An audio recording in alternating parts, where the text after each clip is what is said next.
કચ્છમાં ભુજના સામત્રા ગામમાં પત્નીએ કરી પતિની હત્યા। પત્નીએ 60 વર્ષીય પતિને મોતને ઘાટ ઉતારી દીધો। યુવાન પત્નીએ રૂપિયા માટે પતિની કરપીણ હત્યા કરી નાખી। ધનજી દેસાઈએ 1.5 વર્ષ અગાઉ જ બીજા લગ્ન કર્યા હતા અને રૂપિયા ન આપવા મુદ્દે પત્નીએ કેરોસીન છાંટીને પોતાના પતિને સળગાવી દીધો। ગંભીર રીતે દાઝેલા ધનજીભાઈનું સારવાર દરમિયાન મોત થયું છે, ત્યારે પોલીસે આરોપી પત્નીની અટકાયત કરી લીધી છે।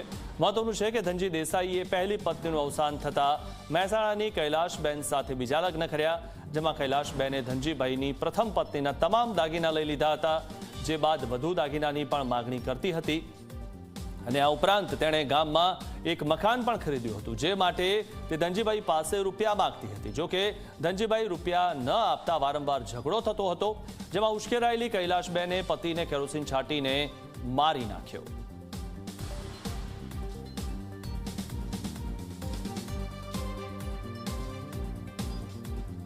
આ બનાવ બન્યો એ પહેલા એમની વચ્ચે પૈસા બાબતે ઝઘડો થયો હતો અને નીચે જે ગેરેજ છે, એમના ઘરની નીચેનું ગેરેજ, એમાં આ કૈલાશબેને ધનજીભાઈને અંદર લઈ ગયા અને એમની પર કેરોસીન છાંટીને એમને સળગાવી દીધા અને પછી એમણે બહારથી બંધ કરીને ઉપર પોતાના રૂમમાં જતા રહેલા અને એ બાબતે પછી ધુમાડો નીકળ્યો, બૂમાબૂમ થઈ, એટલે આજુબાજુવાળા પડોશીઓએ એમના દીકરા કૈલાશે, કપિલે એ બધાએ આ ખોલ્યું અને પછી એ ધનજીભાઈ એ વખતે જીવતા હતા, એ તાત્કાલિક એમને એમ્બ્યુલન્સમાં જીકે જનરલ હોસ્પિટલમાં લઈ જવામાં આવ્યા, પરંતુ ત્યાં એમનું સારવાર દરમિયાન મરણ થયેલું છે।